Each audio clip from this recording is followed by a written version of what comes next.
we're starting this new series on social and we're calling it Knock My DMs. And I feel like I get DMs all the time and people are wondering like just basic questions. How do you recruit? How do you scale? How do you go grow a business? How do you go manage your time? How do you deal with relationships, and working hard and staying fit? Like, how do you overcome some of the rejections and stuff that you go through on a regular basis? Like, how did you go from, even I'm on a hike today and a guy was like, dude, I'm thinking about starting a conference in the car wrapping business. And he's like, how did you start a conference? And, I get asked a lot of questions. So what we're going to do is we're going to actually pick questions from our DMs and I'll go live like this and or just do some reels answering your personal questions. So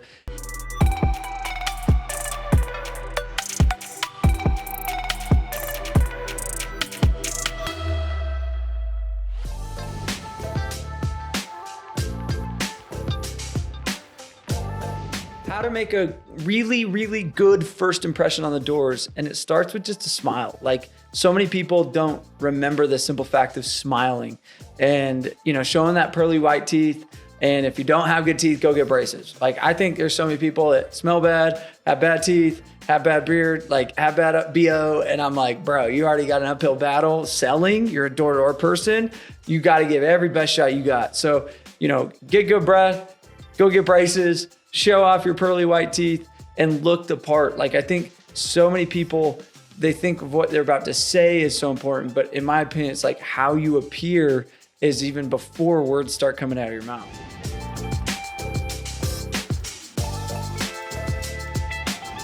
Fastest way to change your mindset is gratitude.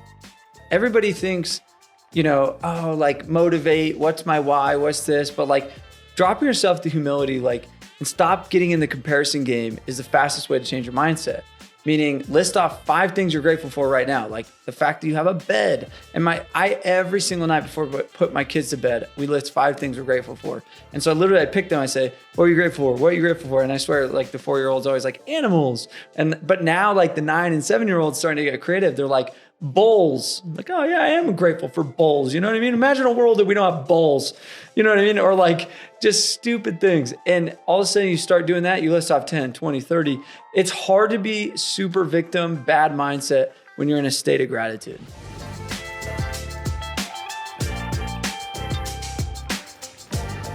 Let me tell you a story about a rep I had named Mitch. So I recruited this kid and I swear I'd never heard him talk. And imagine the sales guy that, you always hear like, you have to have a silver tongue. You have to be born a salesman. But I completely disagree. There's a whole book called The Introverted Seller, and I'd highly recommend going and getting that, friend of mine. And I remember recruiting this kid, Mitch, and he's like, hey, I'm boring. I'm plain. I don't talk much. He sits in the back of the room, but he sold twice as much as everybody else. And I honestly wanted just to follow him around to the camera and be like, how does he sell? Because most people, they look at Sam and they're like, hey, you must be really good at selling. And I'm like, yeah, because I'm a social butterfly. I like talking to people. I'm an extrovert. And they're like, but I don't make jokes like you. I'm not quick-witted like you. I don't have a silver tongue like you. And I'm like, good. And they're like, what do you mean? And I'm like, I've seen people be more consistent and better not having a silver tongue because there's a higher trust factor than the people that have a silver tongue. Automatically, people are like, he's going to try to win me over. He's already selling me. He's already got some weird angle. He's scamming me. And I've had to deal with that versus, the guy that's unintrusive and doesn't come off so salesy. Boom, that guy's going to have a much better chance with a lot of buyers than I would.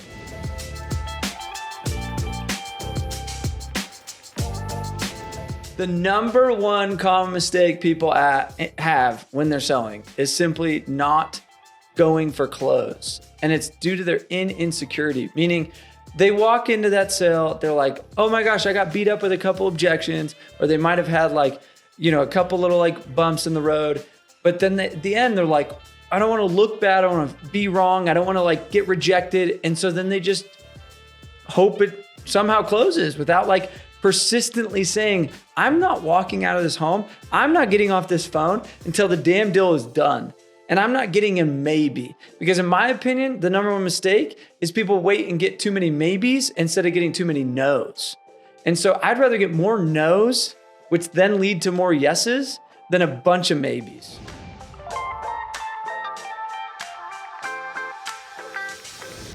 stop sitting on top of the mountain. And what I mean by that is I go on this hike and,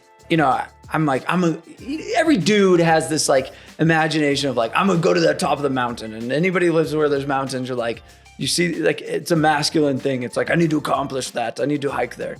And you get to the top of the mountain. I'm on this journey one day, just like scaling this mountain. And I get to the top and I realize, oh my gosh, there's a ton of bigger mountains right behind this mountain. And I didn't prepare to go on those mountains. I didn't even think about those mountains. I was just like, I'm trying to get to that mountain. And I could camp out on that mountain for a long time. I could go back down. But what a lot of people don't realize is life is this journey. And if you don't prepare for the downhill after you've reached a mountain, meaning I had to take 1.5 years with no paycheck, leaving a VP role at a big solar company. And I went 1.5 years down this hill to go climb a bigger mountain.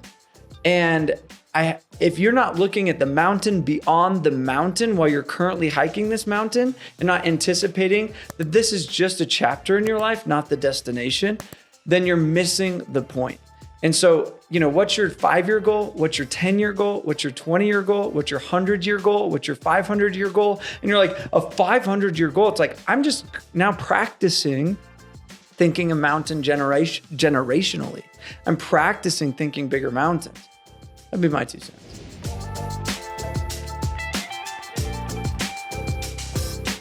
I shave my beard. I look like I'm 12 still. I'm 33. My birthday's next week. I literally look like I'm like a 7-year-old. And so when I was 18, when I got into door-to-door, I was doing it in high school, but like I go out and ship out and I got all these 35-year-olds selling door-to-door. I got these like families and I'm this 18-year-old kid that just graduated high school and looks like he's 12 and I hadn't hit puberty yet. And I'm like, hey, I still kind of have that high-pitched voice. And everybody is like, well, how does he sell more? Like, how does he not like have trust? You're talking about a big investment for these people. And it took me probably 4 weeks, I kid you not, of me just every day looking in the mirror and saying, people don't buy based on your age. They buy based on your value. They buy based on your value. And if I can show them that I can bring value to them, they could care less that I look like I'm 7. And so whether you're a young buck or an old dog, they could care less that you're an old dog. And I found that there's untrustworthy, crappy old people just as much as there's untrustworthy, crappy young people.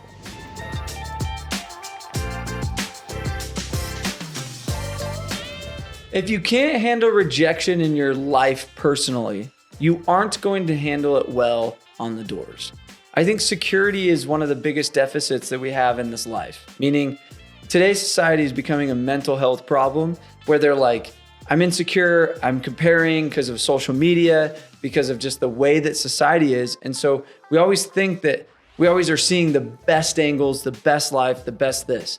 And so most people have not built up a tolerance to deal with rejection in life, yet then they're trying to like overcome rejection on door. I'm like, that is such a micro example of probably a bigger problem when you're actually probably dealing with relationship stuff, when you're dealing with financial problems, when you're probably dealing with family, and I'm like, the doors is your easiest opportunity to start practicing saying, it doesn't bother me.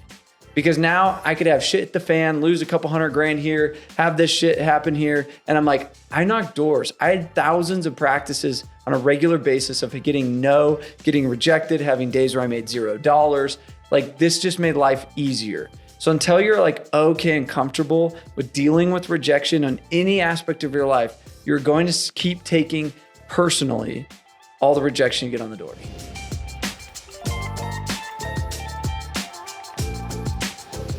No soliciting.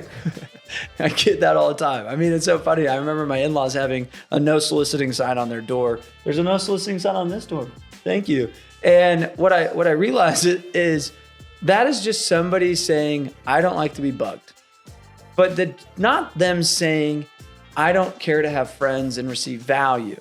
And so when somebody's like no soliciting, that's just simply because they've had bad experiences. They know that they get sold easily. They're a steward of their time, right? Somebody cares about their time is somebody that's like, if it's not important, I don't want to deal with it. Well, those are the people that actually have money. So until you actually get over yourself and say, wait a minute, I need to cut through the crap fast and show them extreme value, make friends, so get them to give me at least some time to hear me out, then you're never going to get anywhere. You're looking at this sign, not looking at the bigger picture of like, I need to create value over just being some sales guy that's just bugging them, looking for somebody waiting for them to just give me time. So cut through it faster, whether they have a sign or they say it right on the door, cut through it faster and show them that you're a real person and you're there to make a friend and you're there to create some value. No soliciting is them investing more in their pitch, putting money and time, putting a sign here, versus you investing in your pitch, saying, despite how strong their sell or be sold mentality is, I'm here to sell you. And because I firmly believe whatever I'm peddling has greater value than whatever your time you're doing, whatever dollar sitting in your pocketbook, I believe I got value and worth your time. And until you have that mindset, it's gonna be really hard to overcome some of those rejections. Again, comment your questions in the DMs. Like, we're gonna go through these. And then throughout the week, send me DMs. We're gonna be dropping these frequently for you.